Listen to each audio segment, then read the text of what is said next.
Gipson, undrafted rookie, one of the guys featured in the last episode of Hard Knocks, which I watched and you didn't. I watched most of it. Okay. I did. I didn't see like the first 5 or 10 minutes of it, so I still missed that, but I did see it. The thing they did where they brought a couple of undrafted rookies in, I believe Gipson was one of them. Yes, right. Where they tried to make them think it was the difficult conversation that your time here is over, and they told them that they had made it. And then he calls the family, right? Yeah, and Gipson earns his keep right away.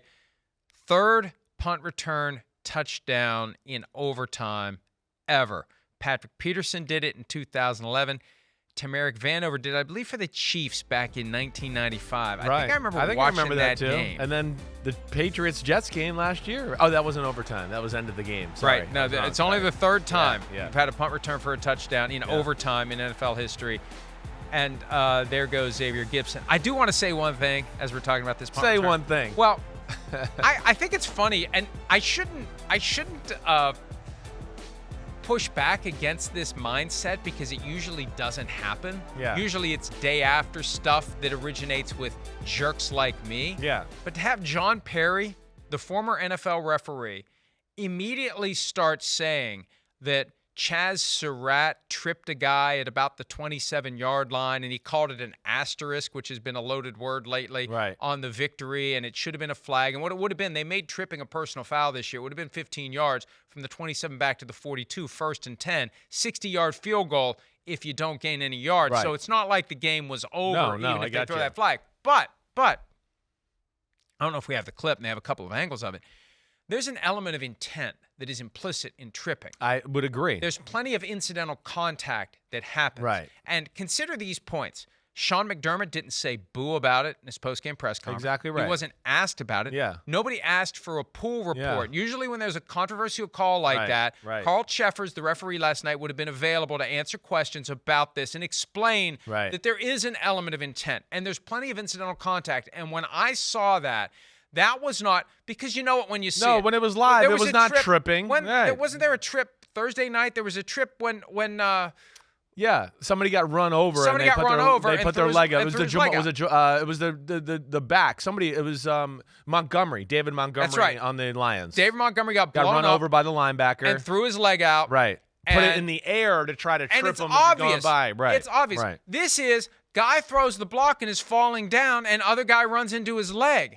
You cannot infer, imply, whatever. That is not now. I see it from that angle, but he's falling down. Yeah, it's too close.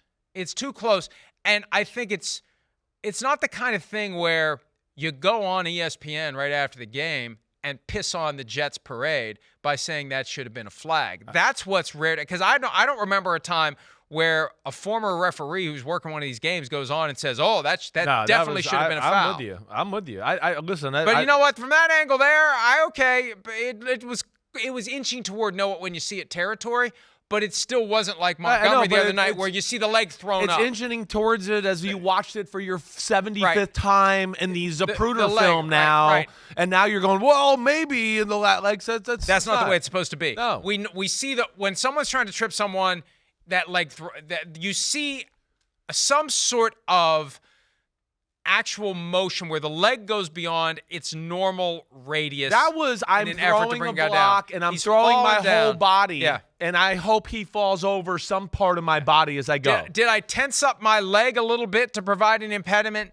Maybe. But I didn't throw my leg around. It wasn't a slide like out. Tom Brady to kick tackle somebody like we saw last year when he threw the interception.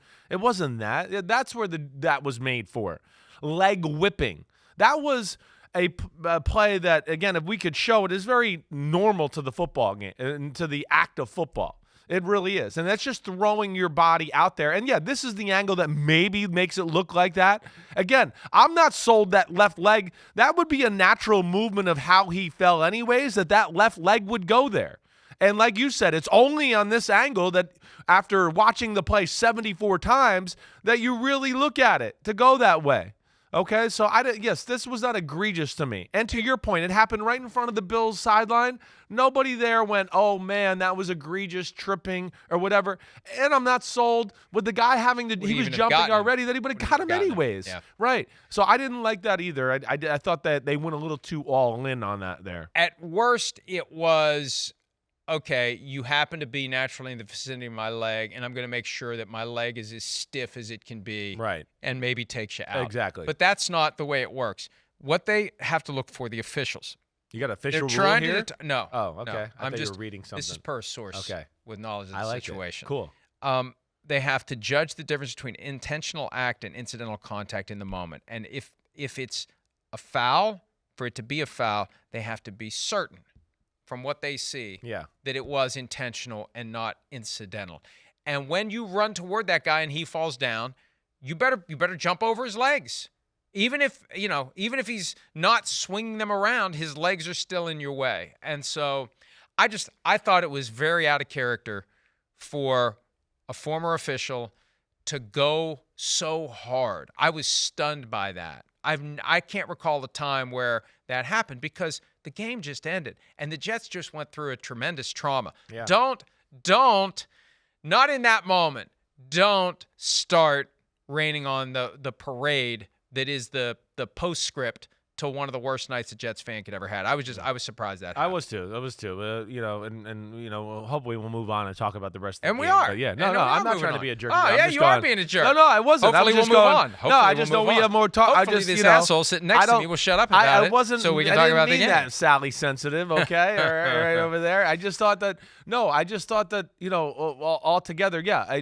We saw it. I did not think it was egregious or anything like that. And again, too, what are we going to do every time somebody throws their body and the defender maybe stops and then, oh man, now his legs hit me on the way by? That's tripping? No, that's not. That wasn't what that rule was put in there for.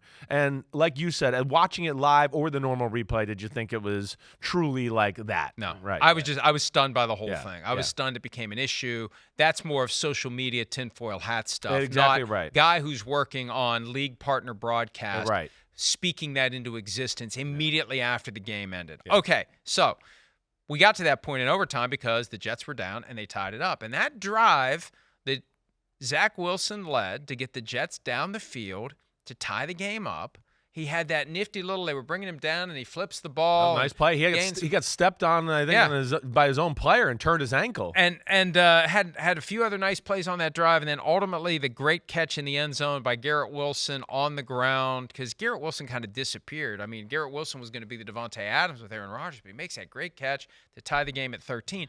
And then, let's take a look at this. Let's appreciate this Garrett Wilson from 2nd and goal from the 4.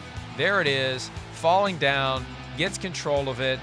And, you got under 5 minutes left in the game.